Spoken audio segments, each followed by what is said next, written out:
Nagising ako sa bigat ng aking pakiramdam at mga boses sa aking tabi na mga nagbubulungan. At ang malinaw sa aking pandinig na naging dahilan ng aking pagmumura. Ibaba mo kasi pre, puso diyang inaano mo, gahagi, sabay tawanan.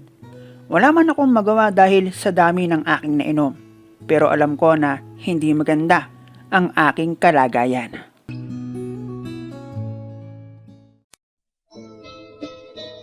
Hello guys and welcome dito sa Kasgul TV. At syempre, kung ikaw ay bago dito sa aking channel at trip mo ang ganitong klase ng kwento, palike and subscribe naman dyan.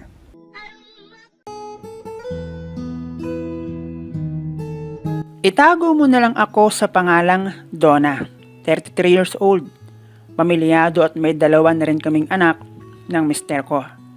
Tulad ng iba mong tagapakinig at mambabasa, ay gusto ko ding mag-share ng kwento. Kwento na noong una ay gusto kong sisihin ang nasa itaas kung bakit nangyari sa akin. At pakiramdam ko ay hinayaan niyang walang hiyain ako ng mga tao na aking pinagkakatiwalaan. Kwento na sa huli ay naisip kong maaaring may dahilan kung bakit nangyari sa akin. At pwedeng ang pangyayari palang iyon ang bumago sa aking kinabukasan patungo sa kung saan ako naroon ngayon. May maayos na pamumuhay sa piling ng aking engineer na asawa at dalawa naming anak. Sabihin na lamang natin na natagpuan ko ang kakontentuhan sa kabila ng pangyayaring pwede sanang magpabagsak sa aking kinabukasan. Lumaki akong nasa poder ng aking lolo at lola, kasama ang aking kapatid na babae, mas nakababata sa akin. Hiwalay ang aking mga magulang, subalit kung saan kami lumaki ng kapatid ko ay nasa paligid lang din naman ang hiwalay namin na magulang. Meron lang kinakasama si mama at may anak na rin sila. Samantalang si papa naman ay naghanap lamang ng makakasama sa buhay noong mapatapos niya ng pag-aaral ang bunso kong kapatid. Mahirap ang magkaroon ng broken family. Para bang pakiramdam ko ay laging may kulang. Lalo na noong panahon ng pag-aaral ko ng elementary na madalas involve ang magulang. Pero dahil meron naman kaming lolo at lola na siyang tumayong magulang, all goods pa rin. Hindi nga lang mawala sa isip ko lalo na noong malaman ko ang kahalagahan pagbuo ang pamilya. Ano nga kayang meron kung nagkataon na buo ang aming pamilya? Ako, kapatid ko, si mama at papa sa iisang bubong. Na minsan dumating sa akin ang salitang, paglaki ko at nag-asawa ko, hindi ako papayag na matulad sa amin ng kapatid ko, ang mga magiging anak ko. Sinikap ko ang maging mabuting apo at mag-aaral sa school na hindi ko alam. Dahan-dahan na pala akong binabago ng aking mundong ginagalawan. At iyon ay simula noong magkaroon ako ng barkada noong elementary, na lumala noong high school at magkaroon ako ng boyfriend na outsider. Napakiramdam ko ay nasa tama pa ang lahat. Bukod sa kung minsan ay nakakapagsinungaling ako sa aking lolo at lola, pag-uutos sa aking kapatid na huwag magsasabi ng totoo kung magtatanong tungkol sa akin about sa school. Dahil nagpang-abot kami ng kapatid ko sa pag-aaral at nasa isang campus lang naman kami. At ang mga bisyo na aking natutunan noong pumasok ako ng high school nang magkaroon ako ng boyfriend na outsider. Dahan-dahan akong naging sakit sa ulo ng aking lolo at lola dahil naipapatawag na rin sila sa school dahil nasasangkot ako sa mga away school. At ang pinakamalaki kong naging problema noong high school ay noong muntikan na akong mabuntis dahil sa labis na pagmamahal at tiwala sa aking outsider na boyfriend na isang tricycle driver. May mga bagay kasi siyang naibibigay sa akin na hindi ko nakukuha, na wala sa mga nagpalaki at nagpapaaral sa akin, lalo na pagdating sa pera. Isa rin yun sa halos sumira ng aking pag-aaral. Dahil umabot sa putong mas gusto ko ang kasama si Rael kesa ang magpunta sa school. Tambay dito, tambay doon. Hanggang sa ang pakikipagbingo sa letra ng I ay aming maumpisahan. Nagsimula sa takot, pangamba, pag-aalinlangan, pero nang masanay na hindi naman nagkakaroon ng problema at tiwalang hindi ako pababayaan ni Rael na aking boyfriend, ay naging normal na lamang sa akin at kung kailangan na umisa muna kami bago magsiuwi sa kanya-kanyang bahay, gagawin namin. Kung minsan ay kinakailangan ko pa ang magpagabi ng uwi para hindi mahalata ni Lola na nakainom ako. Pero kapag dumating talaga ang gusot, doon mo lang malalaman ang totoong hangarin ng isang tao at kung sino ang iyong tunay na kakampi. Isang buwan akong delay at iba na talaga ang aking pakiramdam. Agad ko iyong ipinaalam kay Rael na aking boyfriend. Wala naman akong narinig na hindi maganda mula sa kanya. At wala rin akong anumang naramdaman na may gagawin siyang hindi maganda. Dahil ang totoo niyan, bago kami naghiwalay, nung huling araw na pala namin ng pagkikita, ay naka 3 rounds pa kami. Kaya sa isip ko, anuman ang mangyari, ay hindi ako mag-iisa at may Rael na nandyan para sa akin. Sumunod na araw ay hindi ko nakita si Rael ni paramdam, wala. At hindi normal ang ganoon sa aming relasyon. Hindi na ako nakatulog matapos ang maghapon. Nawala akong nakita ang Rael at nagparamdam na Rael.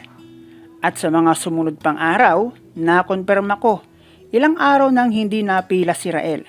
At ang sabi pa ng isang tricycle driver ay umuwi raw ng probinsya. Pakiramdam ko ay pinagsakluban ako ng langit at lupa. Anong gagawin ko? Pero sa halip na masiraan ako ng diskarte dahil nangyari na, kahit alam kong magiging kasiraan sa akin, nagtanong ako sa aking mga kaklase kung ano ang magandang gawin. Dahil ayokong matuloy ang aking pagdadalang tao. Doon ko naramdaman na bukod kay Rael na inakala kong hindi ako magagawang iwan, ay meron pa rin pala akong mga kaklase na handang tumulong sa akin. At buong akala ko talaga ay kakalat sa buong school ang nangyari sa akin. At dadami ang makakaalam pero hindi naman. At sa pagitan lamang din ng batch namin. Konti lang naman kasi kami. At doon ay naisuggest nila sa akin ang coke at paracetamol. Bagay na gumana naman.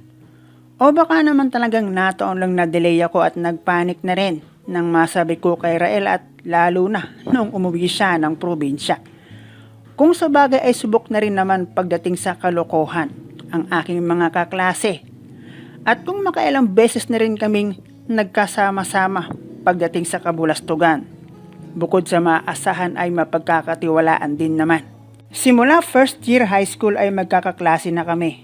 At ang ilan naman maliban sa transferee, elementary pa lang classmate ko na. Marami na rin kaming party na pinagsamahan lalo na noong pasukin namin ang mundo ng pagiging high school. At maging pagdating kay Rael o jowa ng sino man, sa buwatan kami. At masasabi kong high school na nga ang pinakamasayang level ng pag-aaral kung hindi nangyari sa akin ang pakiramdam ko ay sumira ng aking pagkatao. 5 babae, 4 na lalaki kaming 4th year high school, isang private na paaralan. Nagkayayaan isang hapon dahil birthday ng isa sa tropa o kaklase namin na lalaki. Maraming bisita at may mga guro din na maaga naman nagsiuwi at kaming magkakaklase na lang ang naiwan at nagkayayaan ng inuman. At dahil hindi ko naman alam kung ano ang mga pupwedeng mangyari sa susunod pang ilang oras. At bukod pa doon ay lahat kaming magkakaklase ang magkakaharap sa lamesa. Sa pagdaan ng bawat oras ay ang pagdami ng alak na aming nauubos. Kasunod noon ay ang paglubog ng araw na kasabay ng pagsisiuwian ng ilan sa aking kaklase na babae. At dahil kampante at malapit lang naman ang aking bahay at kaya namang lakarin, nagdesisyon akong doon muna dahil nandoon pa ang karamihan sa amin. At dahil nasa harapan ko lamang ang aming iniinom, nagpatuloy pa rin ako dahil pakiramdam ko ay okay pa naman ako. Pero sa pagkagat ng dilim, na ilaw na lang ang nagsisilbing liwanag ng paligid, ay ang tuluyang pagkablangko ng lahat para sa akin. Nagising ako sa bigat ng aking pakiramdam at mga boses na tila ba nagbubulungan sa aking tabi. At ang malinaw na aking narinig na hindi ko napigilan ang sumigaw at mapamura. Ibaba mo kasi pre. Pusod kasi ang inaano mo gagi. Sabay kanilang tawanan. Wala akong magawa at pakiramdam ko ay antok, pagod na susuka na parang ewan. Pero isa lang ang alam ko ng gabing iyon. Wala ako sa amin at hindi maganda ang sitwasyon ko. Madaling araw nang ako ay magising. Wala ako sa bahay kung saan kami nagkaroon ng selebrasyon. Nasa waiting shed ako kasama ang isa sa aking kaklasing lalaki. Natulog habang nakaupo.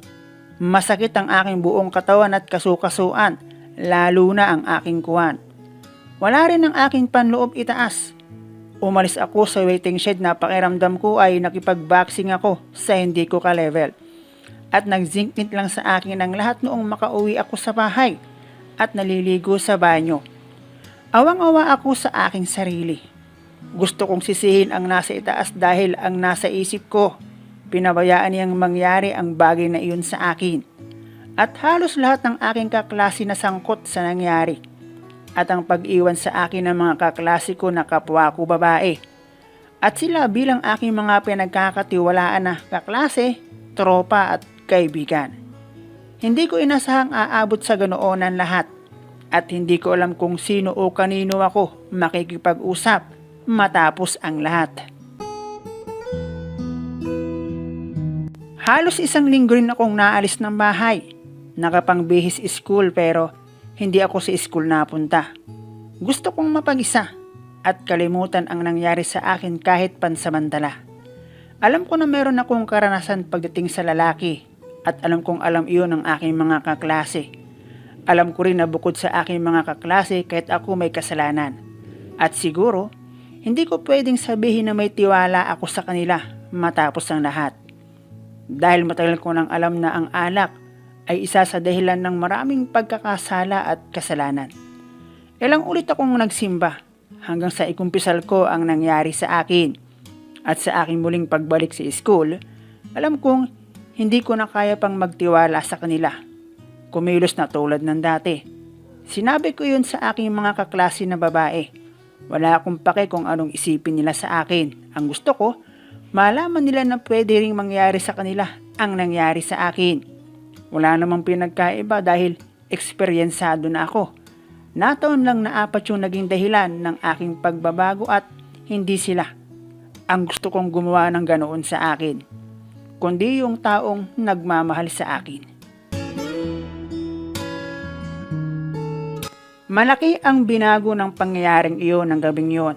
Mula noon ay naging matuwid akong estudyante at nakagraduate ng walang aberya. Mas nabigyan ko rin ng halaga ang mga bagay na ginagawa sa akin ng mga taong nag-aruga at ang nagpaaral sa amin ng kapatid ko. Mas magaan kumilos ng walang itinatago o tinataguan at akalain kong nakagraduate ako ng 4 na taon sa college with proud parent. At ang pinagsama-sama nilang tulong. 28 years old na ako nung may kasal sa aking engineer na boyfriend at ngayon asawa ko na. 5 taon na kaming kasal at may 2 anak. Hindi man maganda ang nangyari sa akin para mabago ang aking landas. At inihihingi ko ng tawad ang aking pag-iisip na kanya akong pinabayaan. Ipinagpapalagay ko na lang na siguro kung hindi iyon nangyari sa akin baka mas worst pa ang nangyari sa akin. At hindi itong buhay ko ngayon ang meron ako.